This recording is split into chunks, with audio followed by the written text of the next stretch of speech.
നമസ്കാരം. IPL talks by Abi എന്ന ചാനലിലേക്ക് ഏവർക്കും സ്വാഗതം. ഇന്ന് ഞാൻ ഇവിടെ വന്നിരിക്കുന്നത് match number 58 DC vs PBKS pre match preview പറയാനാണ്. നടക്കുന്ന മത്സരത്തിൽ ധർമ്മശാലയിലെ പിച്ച് ബാറ്റേഴ്സിന് ആണെങ്കിലും ചിലപ്പോൾ പേസേഴ്സിന് സപ്പോർട്ട് കിട്ടിയിരിക്കും. അതുകൊണ്ട് തന്നെ ടോസ് വിന്നിംഗ് ക്യാപ്റ്റന് ചേസ് ചെയ്യാനും സാധിക്കും. പക്ഷേ I would never say that it is a huge toss. കാരണം ടോസ് വിന്നിംഗ് ക്യാപ്റ്റൻ ചേസ് ചെയ്യുന്നതാണ്. അല്ലെങ്കിൽ ഇന്ന് ഡൽഹി എങ്ങനെയാണ് ഇറങ്ങുക എന്ന് ഞാൻ പറയുന്നുണ്ട്. അത് നമുക്ക് കുറച്ച് സമയങ്ങൾക്ക് ശേഷം ഞാനിത് പറയുന്നതായിരിക്കും. ഇപ്പോൾ ഞാൻ പറഞ്ഞിരുന്നതിലേക്ക് ഒന്ന് എടുത്തുറയുകയാണ്. പഞ്ചാബ് കിങ്സും ഡൽഹി ക്യാപിറ്റൽസും ധർമ്മശാലയിൽ ഏറ്റുമുട്ടുകയാണ്. അതിൽ പഞ്ചാബിന് ഇന്നൊരു ജയം നേടിയാൽ അവർ ഫസ്റ്റ് എത്തി എന്നാണ് കാര്യം. തോറ്റാൽ അവർ പോകും എന്നുള്ള കാര്യം ഞാൻ ഇവിടെ എടുത്തു പറയുന്നു. ജയിക്കുമോ തോക്കുമോ എന്ന് നമുക്ക് അറിയുകയില്ല. ഈ മാച്ച് ഒരു ത്രില്ലർ ആവട്ടെ എന്ന് നമുക്ക് കാത്തിരുന്ന് കാണണം.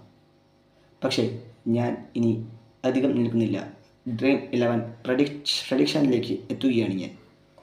നമുക്ക് പ്രഡിക്ഷനിൽ ഇടാവുന്ന പ്ലേയേഴ്സിനെ പറ്റി ഞാൻ പറയുന്നുണ്ട്. ഇതിലേക്ക് ഞാൻ വരികയാണ്. അതിൽ എത്തുന്ന പ്ലേയേഴ്സിൽ കുറച്ച് പേർ നമുക്ക് കാത്തിരുന്ന് കണ്ടവർ തന്നെയാണ്. ഒരാൾ നമ്മുടെ സ്വന്തം അക്സർ പട്ടേലാണ്. കൂടെ ഫാഫ് ഡു പ്ലസീസും കരുൺ നായരും അഭിഷേക് പോറലും സന്തോഷ് ശർമ്മയും നമുക്ക് അക്സറിനെ വൈസ് ക്യാപ്റ്റനാക്കാം. അതുപോലെ തന്നെ അതിനുശേഷം വരുന്നത് പഞ്ചാബിൻ്റെ എത്തുമ്പോൾ നമുക്ക് ഇടാൻ players Shreyas Iyer, Priyansh Arya, Josh Inglis, Prabhsimran Singh, Yuzvendra Chahal ക്യാപ്റ്റനാക്കണം അദ്ദേഹത്തെ. ശേഷം ജാൻസൺ, അർഷദീപ് സിംഗ്, വൈശാഖ് വിജയകുമാർ ഇമ്പാക്റ്റ് ആയേക്കും, അദ്ദേഹത്തെയും ഇടണം. അപ്പോൾ ഈ മാച്ച് നമുക്ക് കാണേണ്ടിയിരിക്കുന്നതാണ്. ഇനി ഒന്നുമില്ല, ഇനി ഞാൻ പറയുന്നില്ല. പക്ഷേ കുറച്ച് കാര്യങ്ങൾ കൂടി ഞാൻ ഇതിൽ ഇടുന്നതായിരിക്കും. അത് നിങ്ങൾക്ക് കേൾക്കാൻ സാധിക്കുമോ എന്നറിയില്ല. ഇനിയുള്ള കാര്യങ്ങൾ നമുക്ക് ഇന്ന് എടുത്തു പറയേണ്ടത് കൊൽക്കത്തയ്ക്ക് ഇന്നാവശ്യം ഡൽഹി ജയിക്കുക എന്നുള്ളതാണ്. എന്നാൽ മാത്രമേ അവരുടെ പ്ലേ ഓഫ് സാധ്യത നിലനിൽക്കുന്നുള്ളൂ. തോറ്റാൽ അവർക്കത് കുറയും. പക്ഷേ ഡൽഹി പ്ലേ ഓഫ് നിലനിർത്തന്നെയാണ് ഇവിടെ എത്തുന്നത്, ധർമ്മശാലയിലേക്ക് വരുന്നത്. അപ്പോൾ ആർക്കായിരിക്കും വിജയം എന്ന് കാത്തിരുന്ന് കാണണം. വൺസ് അഗെയിൻ ഒരു ഹ്യൂജ് ത്രില്ലർ ആയിത്തീരുന്നുണ്ട്. പഞ്ചാബ് കിങ്സ് ഒരു ടീം പോലും ഇന്നേ വരെ ആർക്കും അധികവും തോൽവികൾ ഇല്ലാതെ നിൽക്കുന്ന ടീമാണ് പഞ്ചാബ് കിങ്സ്. ശ്രേയസും സംഘവും ഒരു ഉജ്ജ്വല ഫോമിലാണ് ഇപ്പോൾ തുടരുന്നത്. ആ ഫോം നിലനിർത്താൻ ഇവർക്കാവുമോ എന്ന് ചോദിച്ചാൽ അത് നമുക്കറിയില്ല. പക്ഷേ ഈ മാച്ച് ഒരു ത്രില്ലർ ആവട്ടെ എന്ന് തന്നെ ഞാൻ പറയും. കാരണം പ്രഡിക്റ്റഡ് പ്ലേകളിലേക്ക് വരുന്നതിന് മുമ്പ് മറ്റു കുറച്ച് കാര്യങ്ങൾ കൂടി എനിക്ക് പറയാനുണ്ട്. അത് നിങ്ങൾ കേൾക്കണം എന്നാണ് എൻ്റെ ഒരു ആഗ്രഹം. അത് ഞാൻ പറയുന്നത് ഇന്ന് ഡൽഹി തോറ്റാൽ മുംബൈക്ക് അത് ഗുണകരമായിരിക്കും. പിന്നീട് ഞാൻ പ്രഡിക്റ്റഡ് വിന്നേഴ്സിനെ കുറിച്ച് ഇപ്പോൾ തന്നെ പറയാം.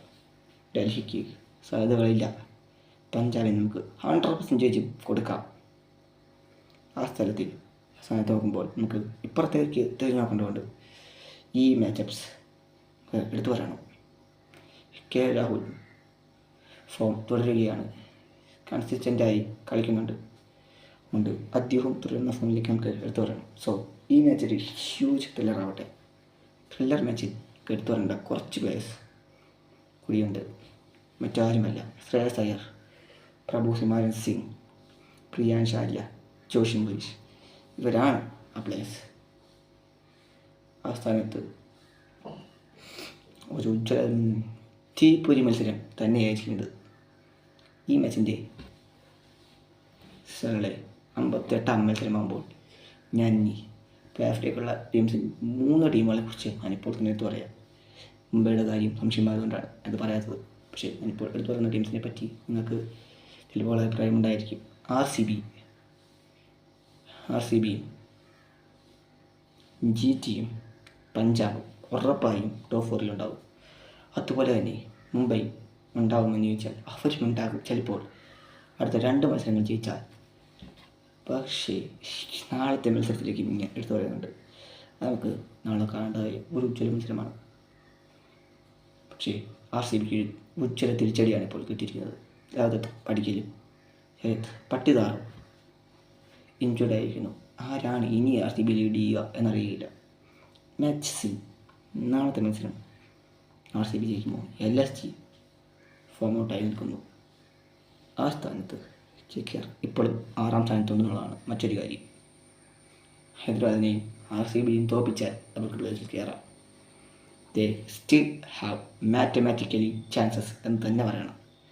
അതിനിടയ്ക്കുന്ന് മറ്റു കുറച്ച് കാര്യങ്ങൾ ഞാൻ എടുത്തു പറയുന്നുണ്ട്. ഈ മാച്ചിലെ പ്രഡിക്റ്റഡ് പ്ലേയിങ് 11ലേക്ക് ഞാൻ എത്തുകയായി. ആദ്യം ഡൽഹി ക്യാപിറ്റൽസിൻ്റെയാണ് ഞാൻ പറയുന്നത്. അതിൽ ഡുപ്ലസീസും കരുൺ നായരും അഭിഷേക് പോറലും ടോപ്പ് 3യിൽ ഓപ്പൺ ചെയ്യാൻ ഉണ്ടാവും.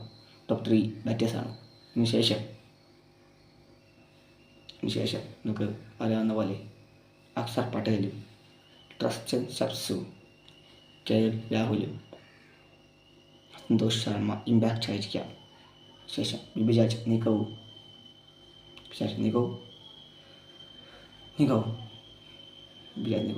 അതുപോലെ തന്നെ മറ്റ് 2 പ്ലേയേഴ്സിനെ കൂടി ഞാൻ പറയണം.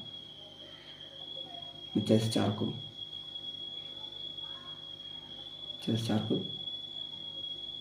കുൽദീപ് യാദവും മോഹിത് ശർമ്മയോ മുകേഷ് കുമാറോ ആയിരിക്കും. അതുപോലെ ഇമ്പാക്ട് പ്ലെയർ ഓപ്ഷൻസിൽ നടരാജനും സന്തോഷമായിരിക്കാം. ഡൽഹി എന്നൊരു ഉജ്ജ്വല വിജയത്തിനായി ഇവിടെ എത്തുന്നു. ധർമ്മശാലയിലേക്ക് വരികയാണ്. അപ്പുറത്തു നിന്ന്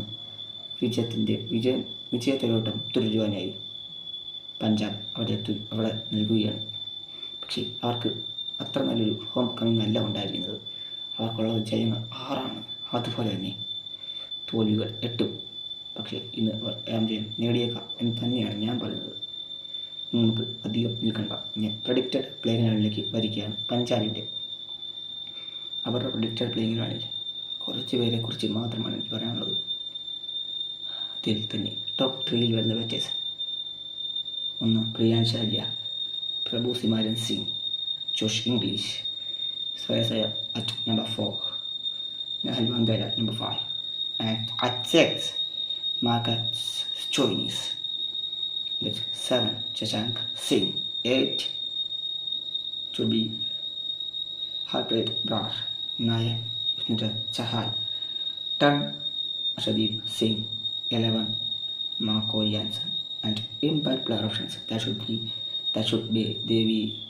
they be thinking about is that 2 players only: Prabhu Simaran Singh or Priyansh or Vaishak Vijay Kumar, who will be the impact player for today's game. That's a huge game coming. Once again, it's a thriller that I would say we are waiting for. ചിലപ്പോൾ Delhi Harry ബ്രോക്ക് എന്ന വെടിക്കെട്ട് ബാറ്ററെ എത്തിച്ചേക്കും. അദ്ദേഹത്തെ ഇറക്കിയേക്കും എന്ന് വിചാരിക്കുന്നു. ഇനിയുള്ള കാത്തിരിപ്പിന് ശേഷം നമുക്ക് ഈ മത്സരത്തിനുള്ള വീഡിയോ ഞാൻ ഇപ്പോൾ പറഞ്ഞ് നിർത്തുന്നതിന് മുമ്പ് കുറച്ച് കാര്യങ്ങൾ കൂടി പറയാനുണ്ട്. ഓറഞ്ച് ക്യാപ്പ് ഹോൾഡേഴ്സ് ഇങ്ങനെയുള്ള രീതിയിൽ ഓറഞ്ച് ക്യാപ്പ് തലയിൽ നിന്ന് മാറിക്കൊണ്ടിരിക്കുകയാണ്. മാച്ച് നമ്പർ 56 ശേഷം സ്കൈയുടെ തലയിലായിരുന്നെങ്കിൽ ഇനി 59 മത്സരത്തിന് ശേഷം അത് വിരാട് കോഹ്ലിയുടെ തലയിൽ ആയിരിക്കും എന്നുള്ളതാണ് കാര്യം. സോ ഈ ഓറഞ്ച് ക്യാപ്പ് ഹോൾഡ് ചെയ്യാൻ കിട്ടുന്നുണ്ടല്ലോ എന്നുള്ള രീതിയിൽ നമുക്ക് പറയണം. ഈ മാച്ച് കത്തിരിക്കണം. ഓറഞ്ച് ക്യാപ്പ് ഹരിജയിക്കുന്നത് പർപ്പിൾ ക്യാപ്പിന് വ്യത്യാസം വന്നിട്ടില്ല എന്നുള്ളതാണ് കാര്യം. പക്ഷേ ഇന്നലത്തെ 4 വിക്കറ്റ്സോൾ ചിലപ്പോൾ നൂർ അഹമ്മദ് പർപ്പിൾ ക്യാപ്പ് എടുത്തുകൊണ്ടായിരിക്കാം. Thank you. Please like, share and subscribe and comment.